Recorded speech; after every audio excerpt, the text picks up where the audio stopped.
Alright, guys, so today we're going to talk a little about pronation, or what a lot of people call falling arches or flat feet.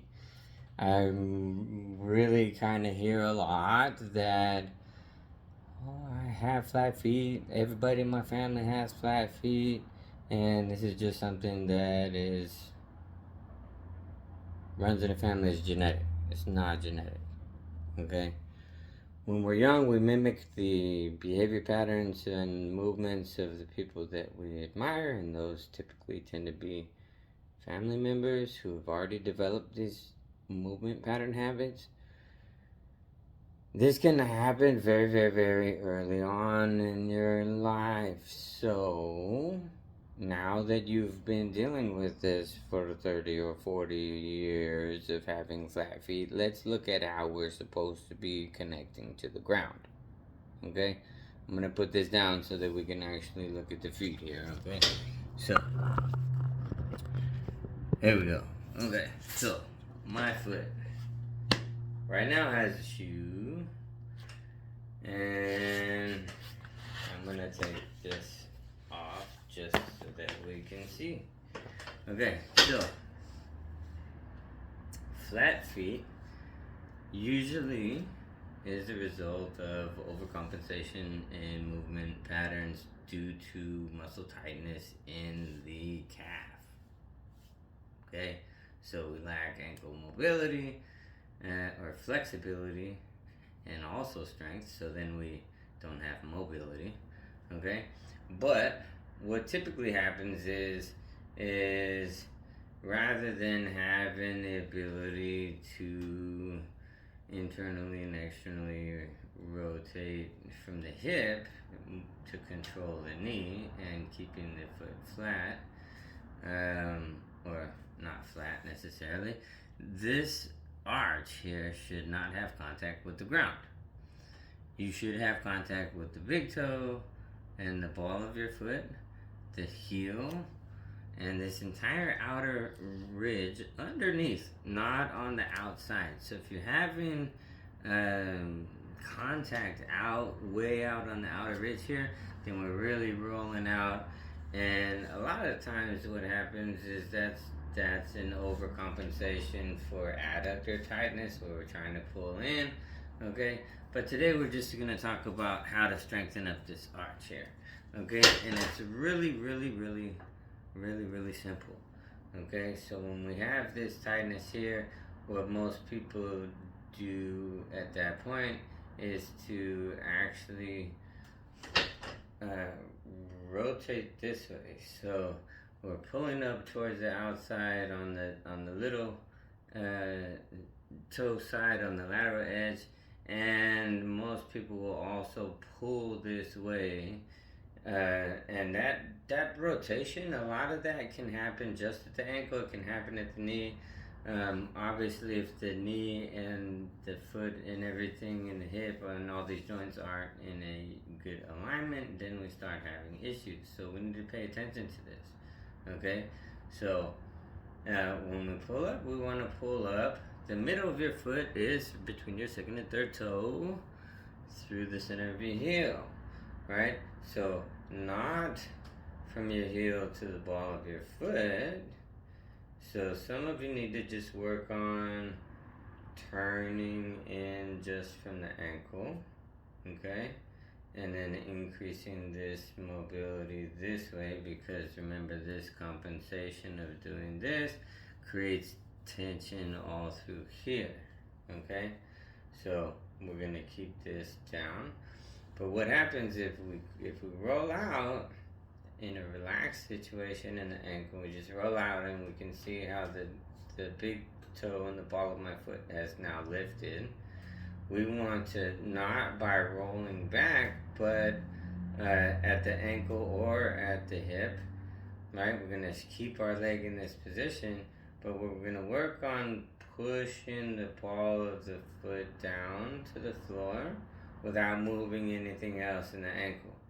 So from a lateral view or a medial view, we're going to roll out and then allow this to just lift, and without moving the ankle or the leg, we're going to work on pushing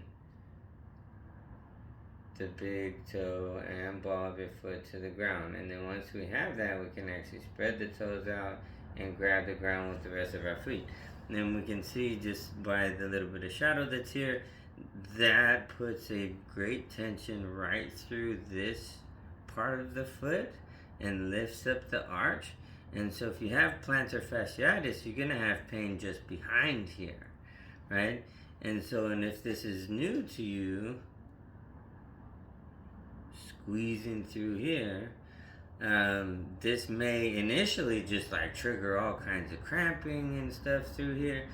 And relax, right? Let it recover. Okay, and then we're gonna do this again, and we're not moving the ankle, we're just gripping right through here. And then once you do that, you can start to learn how to load it and keep that grip and do balancing poses, and keeping that grip there will keep the foot from flattening out and rolling in like so. We don't want that. We want to squeeze the ground and support the arch. And so if we can control this and build some strength and endurance here, then that's when you have the balance to do single leg pistol squats, and or just being able to properly do a squat without having your knees collapse in, okay, which I know it feels supported at the hips, but this puts medial knee strain and collapses the arches in your foot and leads to a lot of ankle instability. Okay, so we want the knee to stay in the Goldilocks zone, which means not too far this way, not too far this way. And we do that by connecting with the foot and squeezing so that that arch doesn't collapse. Okay, and so pushing out beyond the lateral pinky toes is gonna cause some pain in the knee maybe, and if we come too far in, then we're gonna definitely start having some medial knee pain here and probably ankle foot pain as well. Okay, so let's work on this. Okay, so roll this out and then grab the ground by depressing the ball of your foot without rolling the ankle or the leg back. So this is natural tension, just lifting. It's relaxed, right? I'm trying to keep it all in alignment. And then squeeze down, spread, and grab. Okay, and then you can apply weight and just maintain that squeezing, and then work on stability and balance poses initially, just to make sure that that's connected, and then start getting into doing some squats. Okay, all right. I hope that helps. Get control over your feet. This is the first thing that we do in any position, whether it's a squat, standing overhead press, deadlifts, like whatever it is.